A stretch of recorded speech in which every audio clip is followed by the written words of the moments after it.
नमस्कार दोस्तों, मैं हूं अर्पित और एक बार फिर से आपका स्वागत है। मोदी सरकार अब पूरी तरह से बेशर्मी पर उतर आई है और ऐसा पहली बार हो रहा है कि कोई सरकार सुप्रीम कोर्ट के आदेश को मानने को तैयार ही नहीं है। मोदी सरकार के अहंकार का प्रतीक वक्फ कानून सुप्रीम कोर्ट में फंस गया है और सुप्रीम कोर्ट ने इस कानून पर एक हफ्ते के लिए यानी अगली सुनवाई तक के लिए रोक लगाई हुई है। लेकिन इसके बावजूद अब मोदी सरकार सुप्रीम कोर्ट के आदेश को अनदेखा करके इस कानून का इस्तेमाल करने पर उतर आई है, जबकि सुप्रीम कोर्ट ने इस मामले में कहा है कोई भी एक्शन नहीं होना चाहिए। सबसे पहले आप एबीपी न्यूज की एक खबर देखिए, वक्फ एक्ट हियरिंग की कि सरकार ने मांगा एक हफ्ते का वक्त, क्योंकि मोदी सरकार के वकील सॉलिसिटर जनरल तुषार मेहता के पास सीजेआई खन्ना के सवालों का कोई जवाब नहीं था। तो गिड़गिड़ाते हुए उन्होंने कहा कि मिलॉर्ड सुनवाई फिर कभी करें, अगली तारीख दे दें। और इस पर जो है सुप्रीम कोर्ट ने कहा कि वक्फ बोर्ड में नई नियुक्ति नहीं होगी और भी कई शर्तें रखी। मतलब साफ था कि ये कानून का इस्तेमाल अगली सुनवाई तक हरगिज नहीं होगा, उस पर रोक लगी रहेगी। उस वक्त सॉलिसिटर जनरल ने कहा ओके, लेकिन अब आप देख सकते हैं कि किस तरीके से मोदी सरकार बेशर्मी पर उतर आई है। ब्रेकिंग न्यूज, और ये ब्रेकिंग न्यूज जी न्यूज की है, वक्फ कानून पर फैसला, 3000 करोड़ की संपत्ति पर बड़ा एक्शन ले रही है मोदी सरकार। और ये कानून जब सुप्रीम कोर्ट के द्वारा रोक दिया गया है, उसके बावजूद सरकार ने ये एक्शन लिया है। जवाब में सुप्रीम कोर्ट ने भी जबरदस्त एक्शन लिया है। आप देख सकते हैं एनडीटीवी इंडिया की खबर कि वक्फ कानून पर सुप्रीम कोर्ट का केंद्र सरकार को नोटिस, क्योंकि केंद्र सरकार सुप्रीम कोर्ट के आदेश को मानने को तैयार ही नहीं है। दैनिक भास्कर की खबर देखिए कि वक्फ कानून को लेकर सुप्रीम कोर्ट का अंतरिम आदेश। हालांकि यहां पर नियुक्तियों पर रोक लगी है। देखिए नियुक्तियां रोकी गई हैं। केंद्र से 7 दिन में जवाब मांगा गया है। 5 मुख्य आपत्तियों पर सुनवाई होनी है, जिसमें ये जो वक्फ बोर्ड है इसमें हिंदू सदस्यों यानी गैर मुस्लिम सदस्यों को भी शामिल करने जैसी चीजें भी शामिल हैं। और जब तक ये रोक लगी है तब तक इस कानून के तहत एक्शन नहीं हो सकता था। मोदी सरकार ने भी इसके लिए हामी भरी थी। सुप्रीम कोर्ट के आदेश की जो 3 बड़ी बातें हैं मैं आपको बता दूं। पहली कि वक्फ बोर्ड पर केंद्र के जवाब तक वक्फ संपत्ति की स्थिति नहीं बदलेगी, यानी यथास्थिति बरकरार रहेगी, जैसा है वैसा ही रहेगा। लेकिन ये जो 3000 करोड़ की संपत्ति पर सरकार कार्रवाई कर रही है, ये कितना गलत है और किस तरीके से सुप्रीम कोर्ट के आदेश का उल्लंघन है, आप समझ सकते हैं। आपकी जो भी राय हो इस बारे में जरूर कहिए। कोर्ट से वक्फ घोषित संपत्ति डी नोटिफाई नहीं होगी, यानी कि जो संपत्ति वक्फ की है वो वक्फ की ही रहेगी, या वह वक्फ बाय यूजर हो या वक्फ बाय डीड हो। वक्फ बोर्ड और केंद्रीय वक्फ परिषद में कोई नई नियुक्ति नहीं होगी, यानी अभी जो सदस्य हैं वही बने रहेंगे।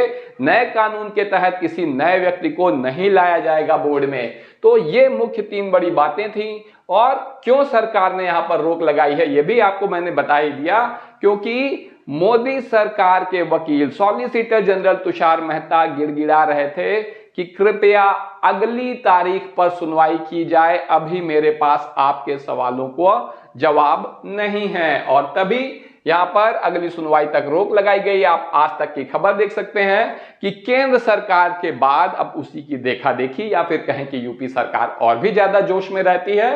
यूपी के कौशाम्बी में वक्फ बोर्ड की संपत्ति पर एक्शन लिया गया है, जो सीधे सीधे सुप्रीम कोर्ट के आदेश का उल्लंघन है। 93 बीघा लैंड सरकारी जमीन के रूप में दर्ज कर दिया गया है और ये कोई मामूली खबर नहीं है। आप देख सकते हैं कि यूपी सरकार का वक्फ संपत्ति पर एक्शन शुरू हो चुका है केंद्र सरकार के बाद, और ये तब हुआ है जब सुप्रीम कोर्ट ने ऐसी किसी भी कार्रवाई पर रोक लगाई हुई है। सुप्रीम कोर्ट के आदेश की अनदेखी हो रही है उत्तर प्रदेश में। आप देखिए न्यूज 24 की ये ब्रेकिंग न्यूज है। मदीना मस्जिद के ध्वस्तीकरण के आदेश जारी कर दिए गए थे, लेकिन अब उस पर रोक लगा दी गई है कोर्ट की तरफ से। क्या है पूरा मामला ये भी हम आपको बताएंगे।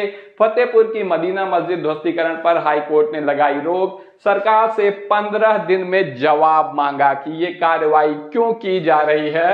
नवभारत टाइम्स की ये खबर आपके स्क्रीन पर मौजूद है। हाई कोर्ट ने सरकार को 15 दिन का समय दिया है जवाब देने का, और अब आप देख सकते हैं कि सुप्रीम कोर्ट से लेकर हाई कोर्ट तक भारतीय जनता पार्टी बुरी तरह से फंस चुकी है। यूपी सरकार ने बिना किसी उचित दस्तावेज और बिना नोटिस जारी किए मस्जिद को गिराने का आदेश दे दिया, और अब मामला हाई कोर्ट में है। यानी कि सुप्रीम कोर्ट के बाद अब हाई कोर्ट भी एक्शन लेने के मोड में आ गया है। खबर डिटेल में आपके सामने है। उत्तर प्रदेश के फतेहपुर जिले में मदीना मस्जिद के ध्वस्तीकरण पर इलाहाबाद हाई कोर्ट ने अग्रिम आदेश तक रोक लगा दी है। अब अगली सुनवाई 23 मई को होगी। यह आदेश हाई कोर्ट एकल पीठ के जज मनीष कुमार निगम ने सुन्नी मस्जिद कमेटी के सदर हैदर अली की दायर याचिका पर लगाया है। शुक्रवार को मामले की सुनवाई करते हुए हाई कोर्ट ने प्रदेश सरकार से 2 सप्ताह में जवाब भी मांगा है। अब सरकार और प्रशासन को इस संबंध में कोर्ट में अपना जवाब दाखिल करना होगा। इसके आधार पर ही अगली सुनवाई होगी। तो आप देख सकते हैं कि किस तरीके से यूपी सरकार हाई कोर्ट में और केंद्र सरकार सुप्रीम कोर्ट में फंसी हुई है, और इसका कारण है भारतीय जनता पार्टी और उसके शीर्ष नेतृत्व का घमंड। आप देख सकते हैं सरकार के पास जवाब देने के लिए 15 दिन का समय है यहाँ पर, और सुप्रीम कोर्ट में भी केंद्र सरकार की बड़ी हार हुई है। यहाँ पर इसे बड़ा झटका लगा है वक्फ कानून के मामले में, और हालत अब ये हो गई है कि 7 दिन के भीतर जवाब देना है। तो वहीं दूसरी तरफ हाई कोर्ट में यूपी सरकार को 15 दिन के भीतर जवाब देना है। और तो और भारतीय जनता पार्टी के सांसद तो अब इस्तीफे की पेशकश करने को भी तैयार हो गए हैं, क्योंकि उन्हें स्पष्ट रूप से नजर आ रहा है कि क्या होने जा रहा है। आप देख सकते हैं जी न्यूज की खबर। वक्फ एक्ट के लिए जेपीसी का चेयरमैन रहे जगदंबिका पाल क्यों बोले दे दूंगा इस्तीफा। इस्तीफा देने को क्यों तैयार हो गए हैं? सुप्रीम कोर्ट का डर है या फिर अब उन्हें हार का एहसास हो गया है? आप खबर देखिए। एएनआई से बातचीत करते हुए जगदंबिका पाल ने कहा, मैंने पहले भी कहा है कि अगर हमारी रिपोर्ट असंवैधानिक है या मजहबी आजादी में दखल करती है तो मैं इस्तीफा दे दूंगा। इसके अलावा उन्होंने अपोजिशन पर हमला किया और कहा कि वह लोगों को यह कहकर गुमराह कर रहे हैं कि वह धार्मिक आजादी के खिलाफ है। उन्होंने कहा कि यह मुस्लिम पसमानदा समाज की मदद करेगा। क्या मजाक है भाई? अगर वाकई में इतना मददगार था तो ये बात मोदी सरकार के वकील तुषार मेहता को भी बता देनी चाहिए थी। वो भी सीजेआई खन्ना के सवालों का जवाब दे देते।